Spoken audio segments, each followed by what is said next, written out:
La mer des Caraïbes, les petites Antilles au mois de janvier. Il y a longtemps que j'en rêvais. Mais pas question d'embarquer sur un bateau énorme avec 3000 touristes en Bermuda et chemise hawaïenne. Non. Je me voyais plutôt les cheveux au vent, à la proue d'un grand voilier, cinglant vers des îles inconnues. C'est ainsi que j'ai décidé d'embarquer à bord du Ponant, un élégant 3-mâts aux lignes résolument modernes.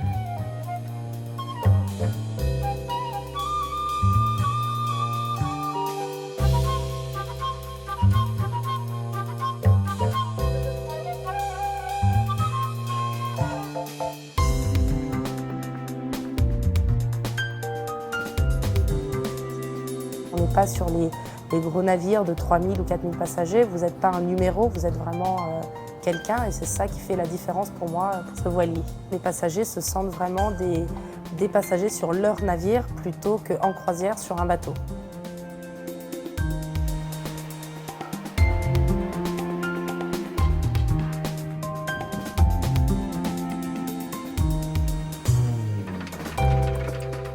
Le commandant m'a promis qu'au cours de la semaine, il m'offrirait des îles paradisiaques bordées de cocotiers se balançant sous le souffle de l'Alizé, des eaux turquoises et des plages de sable blanc dignes du jardin d'Éden. Quel charmeur! Mais je dois reconnaître que cet homme qui parle si bien aux femmes est avant tout un excellent marin.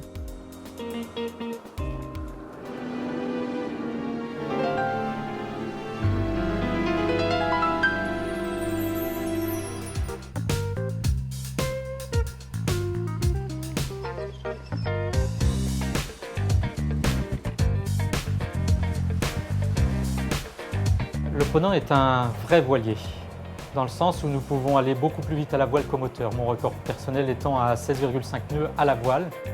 16,5 nœuds, ça fait combien ça? 31 km/h. Waouh! Dans certaines zones, nous utilisons majoritairement le moteur en raison des vents, mais ici aux Caraïbes, avec les alizés, nous pouvons parcourir 80% facilement de la croisière à la voile.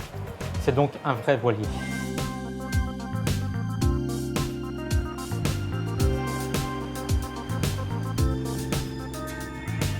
J'ai passé une partie de la matinée, la tête dans les nuages, à observer le jeu du vent dans les voiles. Et puis, je suis partie à la découverte du bateau. 88 mètres de long, 4 ponts. Impossible de se perdre. Voici donc le restaurant Karuquera. Pas mal pour un voilier.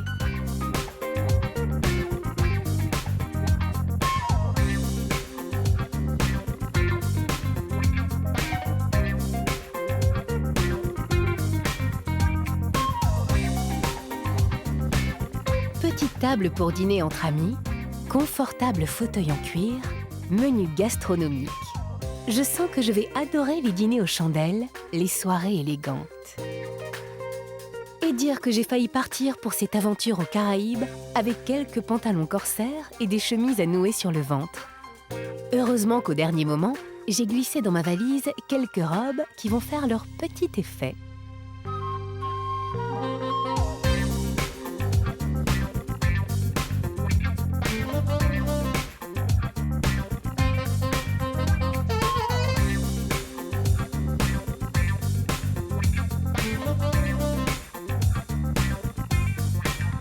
En attendant, installé face à la mer, je prends mon premier petit déjeuner.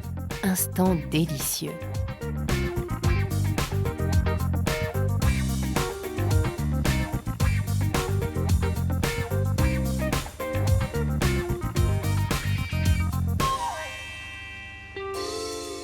Juste en dessous du pont Antigua où je prenais mon petit déjeuner, se tiennent la réception et le salon émeraude.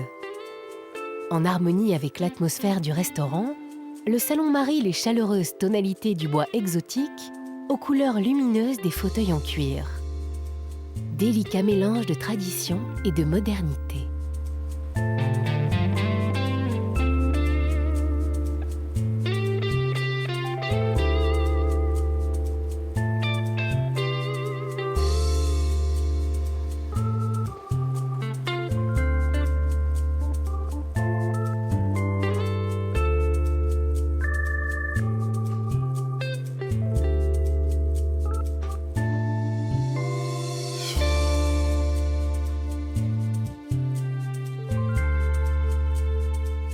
le salon Emeraude, c'est également un endroit très important sur le navire puisqu'il permet d'accéder à la marina et à la réception et bien sûr aux cabines.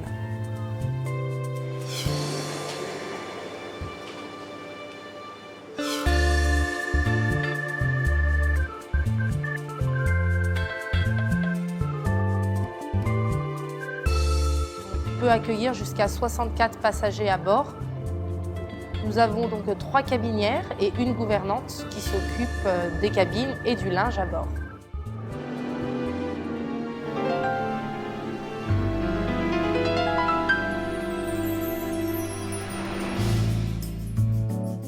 Bienvenue dans ma cabine. Elle n'est pas extrêmement grande, environ 13 mètres carrés, mais très confortable et soigneusement décorée.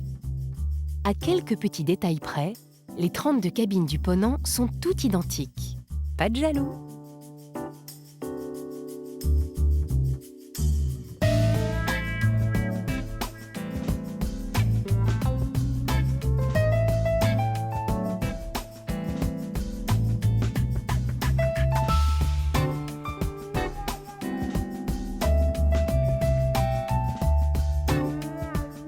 Déclinant avec délicatesse les couleurs nationales, le Ponant tient sans doute à rappeler qu'il est français. En parlant avec Quentin Le Bosco, j'ai appris que ce voilier qui parcourt les océans du monde est né en région parisienne, dans un chantier naval situé sur la Seine. C'est sans doute de là que vient son élégance naturelle.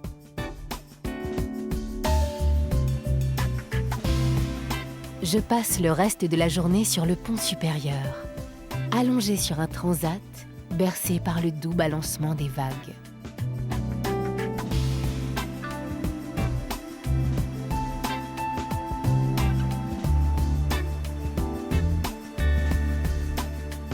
En général, autant l'avouer, tout ce qui de près ou de loin a trait à la technique m'ennuie prodigieusement. Mais je dois reconnaître qu'il y a une certaine beauté dans ce mariage du métal, du tissu et de toile qui court sur les ponts du navire. Un seul petit regret toutefois, ça manque de marins.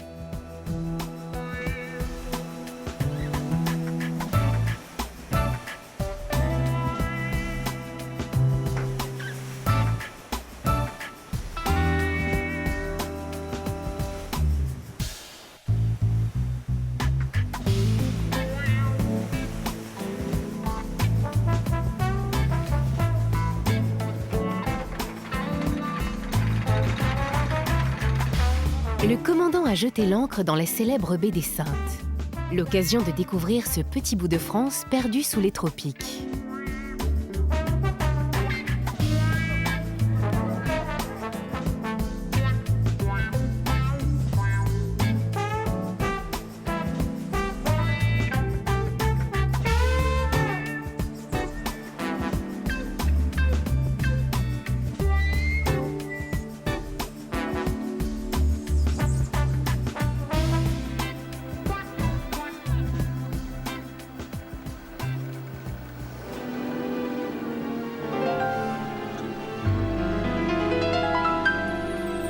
Quand je regagne le bord, l'équipe du restaurant est déjà en train de dresser la table.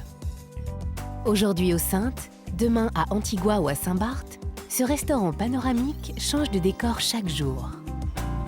Une certaine idée du luxe ouvert sur le monde. Mais il n'y a pas que le point de vue qui change. Les saveurs des plats préparés par l'équipe de cuisine suivent également le rythme des escales.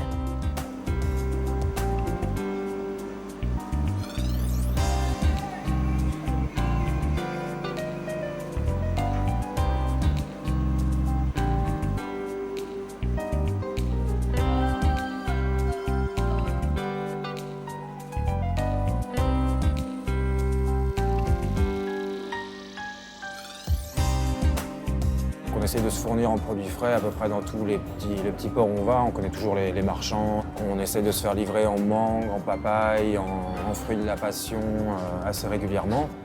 Et donc on propose une cuisine qui correspond aux escales que l'on fait.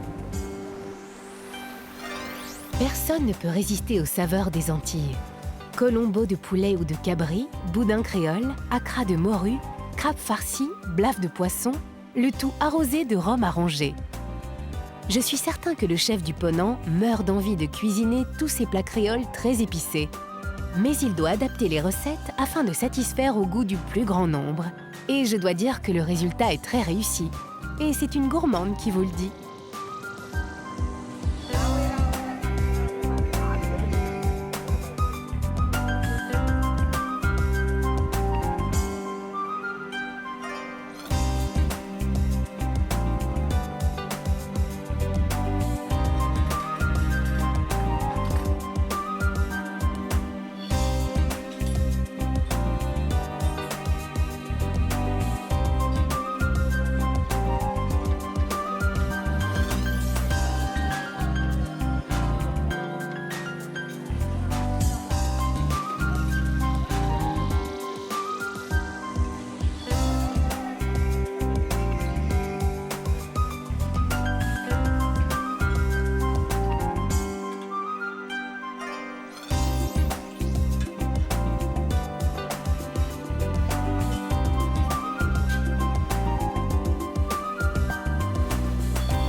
Deux jours que je suis à bord. C'est assez long pour juger des qualités de ce bateau. Les restaurants, le salon, les cabines, tout est parfait.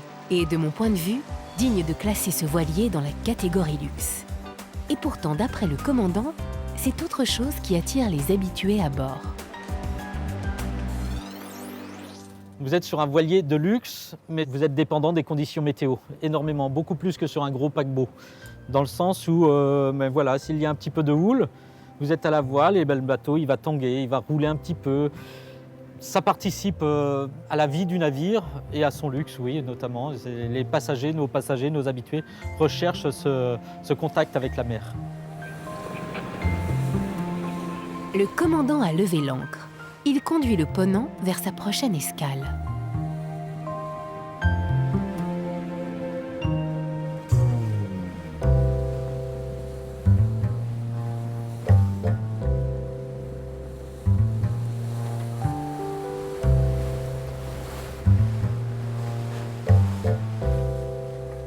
Alors que les marins manœuvrent sur le pont, je profite de la douceur de cette fin de journée.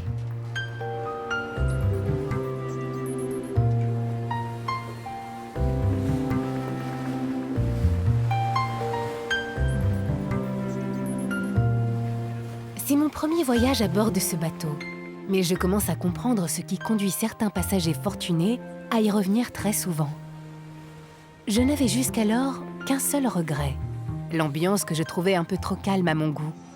Mais c'était avant la soirée du commandant.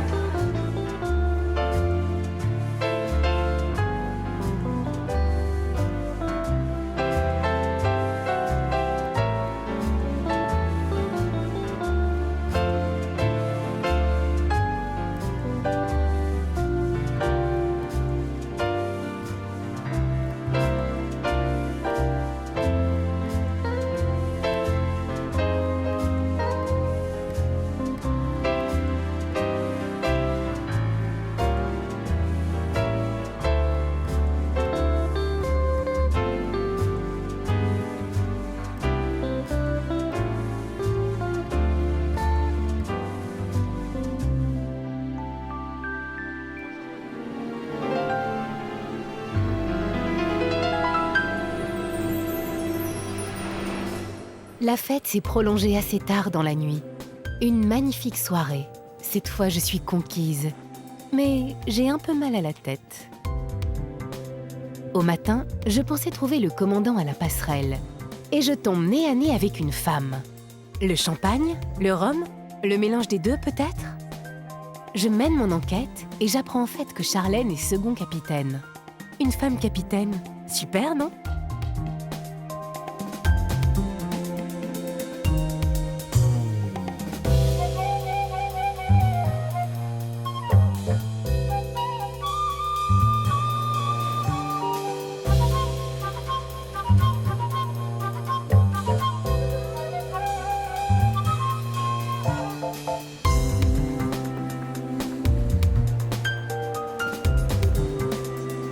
Alors que le commandant arrive à la passerelle, je prends Charlène à part.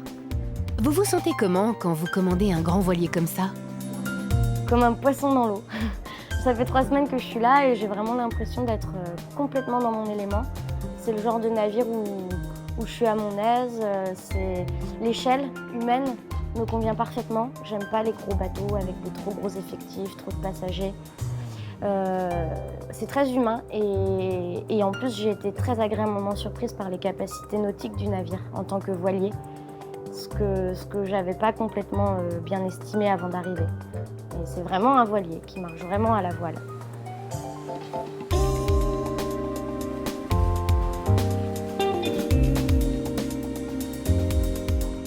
Un bateau, c'est quasiment un personnage, c'est pas juste un tas de tôle. Et le Ponant, c'est tout sauf un vieux gréement, c'est pas un navire traditionnel. C'est pas anecdotique, c'est pas 3 poteaux pour faire joli sur un bateau de croisière. C'était un choix de design dès le début de concevoir le navire facile à manœuvrer. Et puis, probablement que c'était une volonté d'avoir un navire technologique aussi. Du coup, chaque quart est un challenge. On voit la performance du quart d'avant et on se dit on va essayer de faire mieux, on va peaufiner le réglage, on va voir si on peut trouver un meilleur compromis. Donc il y a plein de bonnes raisons de réfléchir aux options de route quand on est à la voile. En voilà donc une autre tombée sous le charme du beau voilier. Mais moi, ce qui m'intéresse, ce ne sont pas les performances du bateau, mais simplement la douceur des rivages vers lesquels il nous conduit.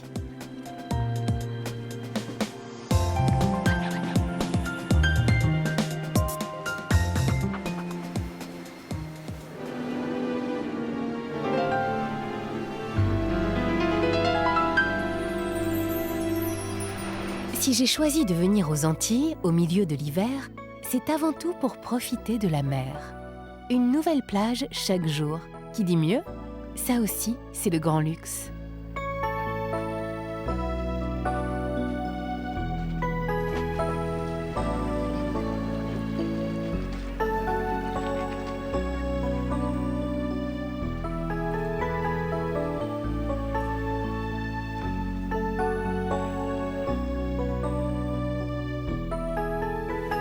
Le grand voilier blanc ne se contente pas de déposer ses passagers sur des plages de rêve. Il propose à ceux qui le désirent de découvrir les merveilles du monde du silence. Pour Patrick, le moniteur de plongée, le Ponant, c'est un peu sa seconde maison. C'est un bateau qui est extrêmement convivial, c'est-à-dire qu'il est vraiment ouvert à la mer, ouvert aux activités nautiques. Et la mesure où c'est un bateau relativement qui n'est pas très grand, pouvoir avoir contact avec les gens qui seraient intéressés par la plongée, c'est quelque chose de très facile. Puisque je peux circuler à bord un peu, parler avec les passagers, discuter avec eux.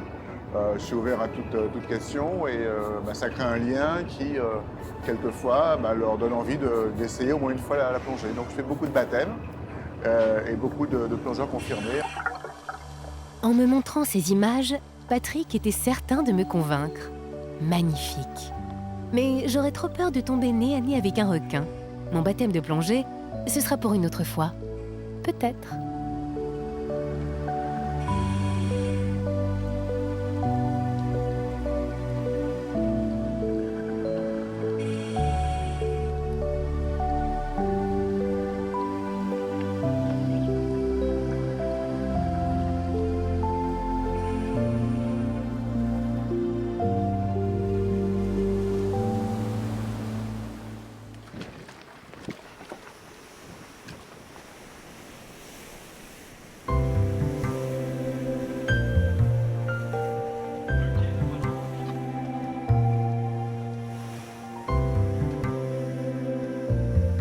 Pendant toute la semaine, nous avons sillonné les petites Antilles. La taille du bateau, le petit nombre de passagers, la gentillesse et la disponibilité de l'équipage ont fini par créer une atmosphère et une ambiance très conviviale.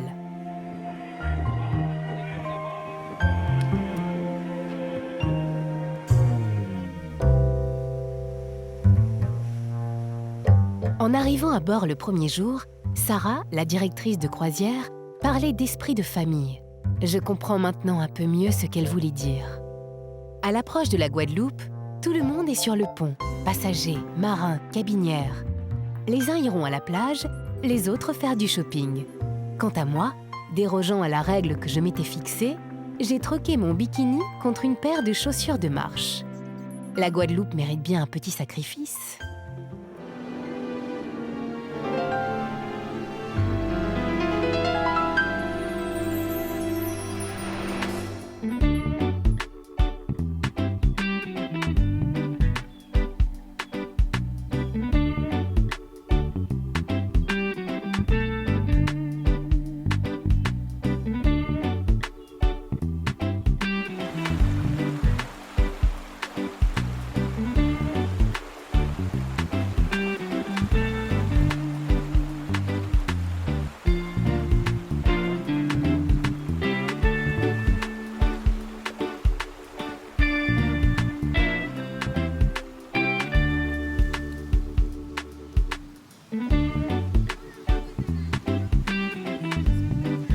Comme à chaque fois que s'achèvent mes petites escapades sur les bateaux de luxe, je sors le petit calepin de Moleskine rouge dans lequel je note mes souvenirs.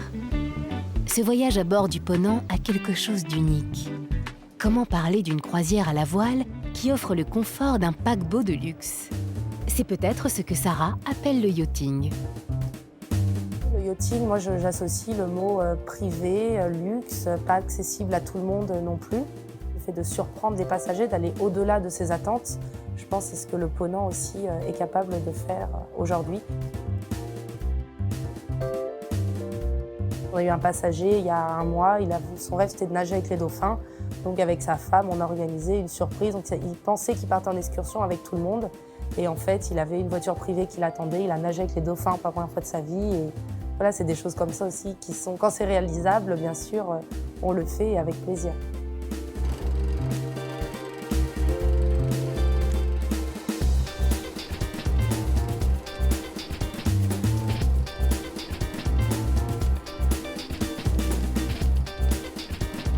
Dans la chaude lumière du soleil couchant, le Ponant appareille pour la dernière fois.